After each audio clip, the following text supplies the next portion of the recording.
Parafraseando a Galeano, los científicos dicen que estamos hechos de átomos, pero a mí un pajarito me contó que estamos hechos de historias. Y qué bello transmitir con historias y música lo que les vamos a narrar. Gracias Marc, gracias David por deleitarnos con esta poesía musical. Y quiero iniciar narrando una historia de un sabio pescador del río Magdalena y del gran maestro Orlando Fassborda. Orlando Fassborda es sociólogo, científico y escritor colombiano y nos dejó un gran legado con la investigación Acción Participativa. Y una de las experiencias emblemáticas del maestro fue entender esta cultura de la ribera en el río Magdalena y la entendía como ese arte de vivir en los ríos. Y algo muy sabio decía el maestro Fassborda, que para entender esta cultura de la ribera era importante nadar, pescar y remar con los pescadores. Y aquí quiero iniciar esta conversación para mostrarles cómo este encuentro del pescador con Orlando Fassborda allá por la ribera del río Magdalena, en un pueblo, San Martín de Loba, ubicado al sur del Cesar, surge y nace esta noción de sentipensante. Y en este espacio, esta noción de sentipensante y en esta conversación en aquel lugar del río Magdalena, Orlando Fassborda escucha a este pescador que le dice algo muy sabio y dice que ellos actuaban con el corazón utilizando la cabeza, que cuando juntaban estas dos cosas, el corazón y la cabeza eran sentipensantes. Así podemos entender esta noción de sentipensar como esa relación intrínseca entre el saber y el sentir, que implica ese vínculo estrecho que tenemos entre el cuerpo y el alma, entre el corazón y la razón, entre el saber y el sentir. Y esta noción tan bella que nos deja este pescador de la costa colombiana, sentipensar, tiene mucho que ver con estas historias que les compartiremos a continuación, que se acompañarán de melodías y que tienen el desafío de mostrarles el poder de la convergencia de esta investigación de métodos mixtos para transformar realidades.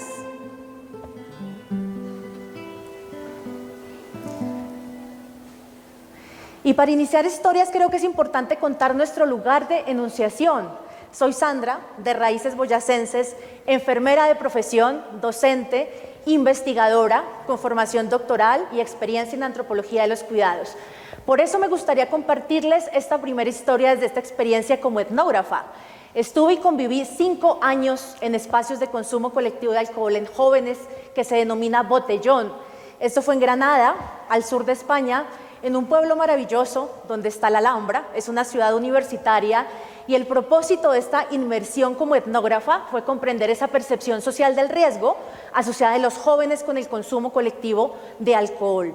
Y esto fue realmente importante para mí, esta inmersión como etnógrafa, y quiero que si ustedes se imaginen en este parque de los hippies, aquí en Bogotá, 20.000 jóvenes, me refiero a jóvenes universitarios y adolescentes, y en este espacio ver distintos y percibir distintos riesgos asociados a la salud. Me gustaría narrar algunos de los riesgos que más nos preocupaban. Por ejemplo, el inicio del consumo de edades cada vez más tempranas.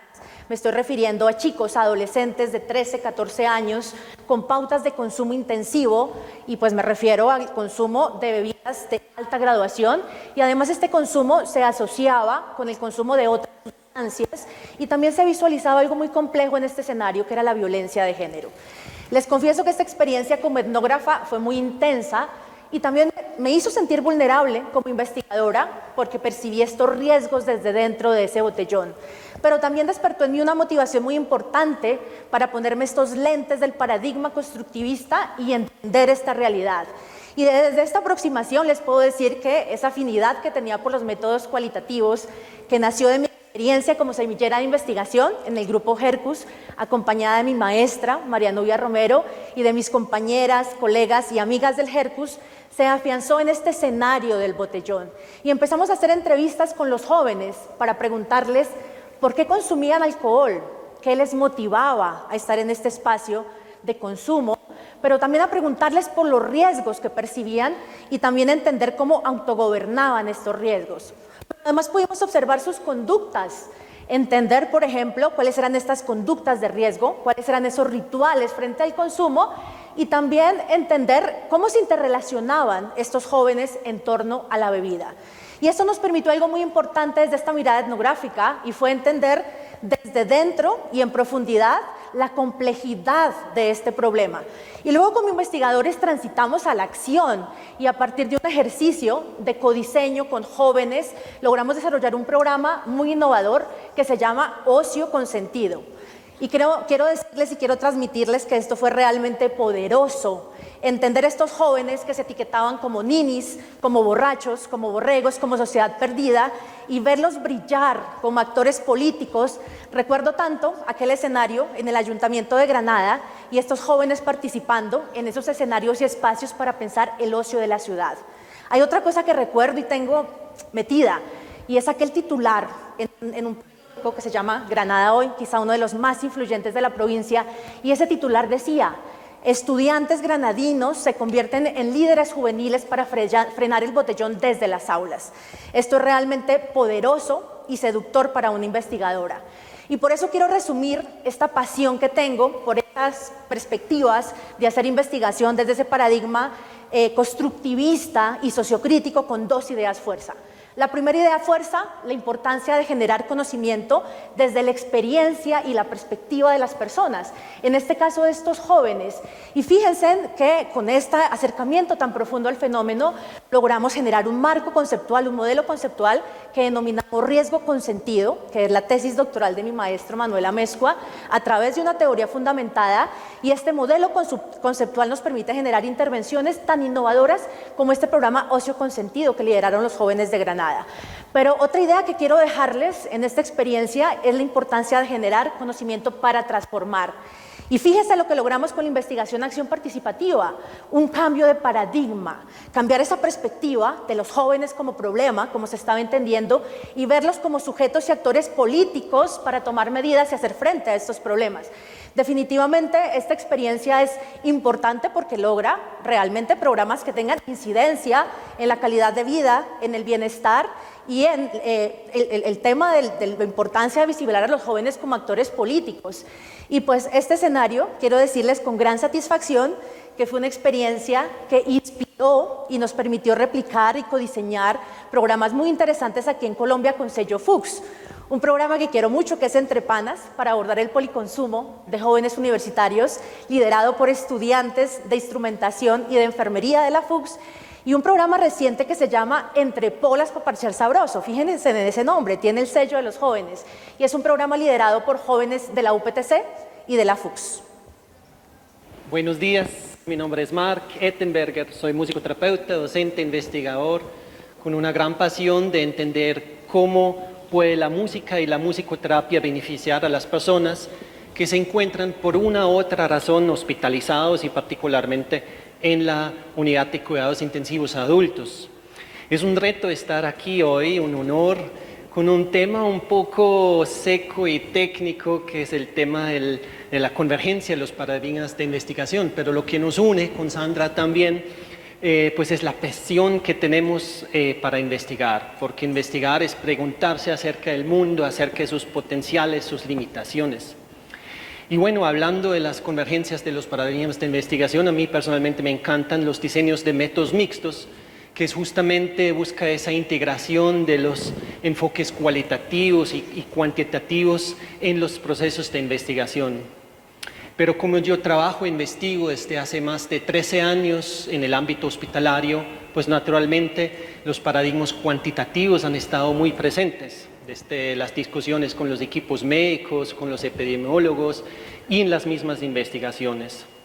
Y algo que me fascina de ese mundo cuantitativo es esa idea de tener algo medible, algo tangible, algo que traspase la individualidad de nuestra experiencia y que revela lo que es común entre nosotros.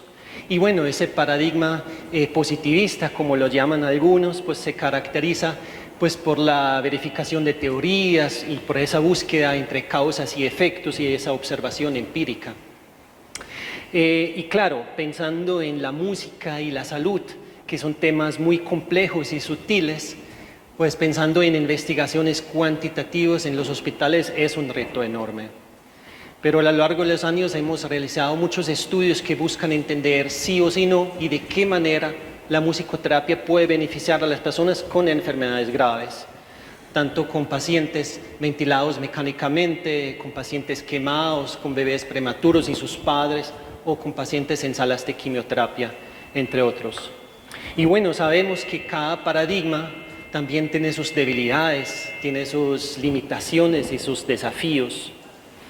Y con cada proceso de investigación, digamos, pues también somos conscientes que únicamente iluminamos un fragmento pequeño de esa realidad tan compleja y de cierta manera misteriosa de la que nosotros formamos parte. Yo creo que ahí es justamente ese poder de la convergencia de los paradigmas de investigación, saber que con cada pregunta hay varias respuestas y que cada respuesta pues nos brinda nueva información muy vital y útil.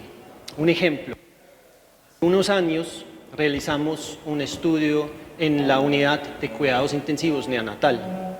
En ese estudio buscamos entender si cantar con los padres sus canciones más significativas mientras tenían su bebé en contacto piel a piel podría ayudarles en mejorar su salud mental y el vínculo afectivo entre ellos y sus bebés. Y sí, efectivamente vimos que al cantar los padres reducían sus niveles de ansiedad, sus signos de depresión y mejoraron ese vínculo. Pero también nos dimos cuenta que los bebés en el grupo de musicoterapia pues ganaban más peso que los bebés que no tenían musicoterapia. Y claro, se imaginan los chistes del equipo de enfermería, cada vez que yo entré a la unidad se hicieron de lado y dijeron, no cante tanto, necesito bajar de peso y nos reímos un montón. Pero claro, yo también me preguntaba por qué ocurría esto. Y como fue un diseño de métodos mixtos para la parte cualitativa, hicimos entrevistas con los padres. Y en esas entrevistas los padres manifestaron que al cantar se sentían empoderados, con más confianza y con más tranquilidad al estar con su bebé. Y bueno, nosotros luego ya entendíamos que seguramente ese aumento en la autoestima, en la confianza, se traducía a una mejor eficacia al momento de la alimentación. Porque sabemos cuando los padres están nerviosos, están intranquilos, ansiosos, pues los bebés no comen tan bien. Y cuando los papás están tranquilos y con confianza, los bebés en términos generales comen mejor. Entonces, si no hubiéramos hecho esas entrevistas, pues la parte cuantitativa solo hubiera mostrado una parte de ese rompecabezas. Y fue justamente la convergencia de esos paradigmas de investigación que nos permitió ver más allá de lo que cada paradigma por sí mismo hubiera podido revelar.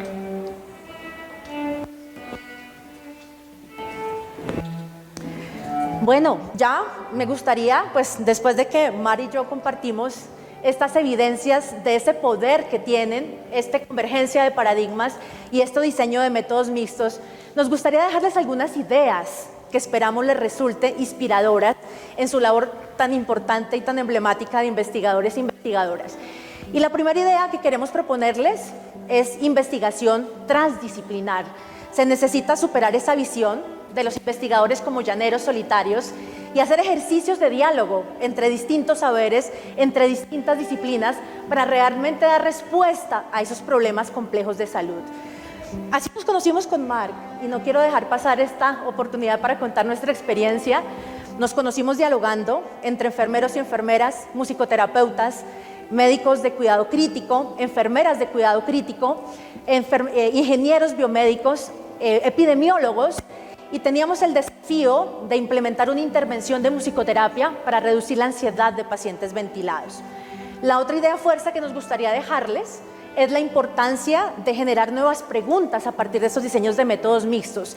Y estas experiencias de métodos mixtos nos dan lugar a nuevas preguntas y líneas de investigación. Y una idea fuerte que quiero que dejamos para que permee realmente ese rol desde la docencia y desde la investigación es la pedagogía para sentipensar. Y esta pedagogía para sentipensar tiene que promoverse desde la primera infancia y potenciarse en programas de pregrado y posgrado, porque realmente es a través de esta pedagogía que podemos lograr incidir en esos espíritus científicos que sean capaces de reconocer el valor de estos dos paradigmas, pero además de reconocer el valor de los paradigmas, de transitar a poner en diálogo los paradigmas desde una mirada ética y creativa. Y aquí quisiera retomar nuevamente a Eduardo Galeano y su propuesta de educación sentipensante. Y dice Galeano que ¿para qué escribe uno si no es para juntar los pedazos?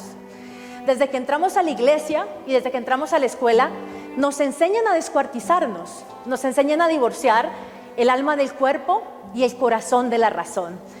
Sabios y doctores de la ética y la moral son aquellos pescadores de la costa colombiana que nos enseñaron la noción de sentipensar para decir el lenguaje que dice la verdad. Por eso quiero que para cerrar esta conferencia podamos vibrar en torno a ese sentipensar. Y quiero que vibremos con la guitarra y con el violonchelo. La guitarra nos transmite esta estructura de las armonías y nos da una tonada especial, pero el violonchelo es una melodía que evoca emociones. Y es justamente esa integración de estos dos instrumentos los que nos permite esta experiencia musical. Y así es la convergencia de los métodos mixtos. Esta perspectiva de los diseños cuantitativos y cualitativos es mucho más allá que sus partes. Así que escuchémoslos y vibremos en esta sintonía del sentipensar.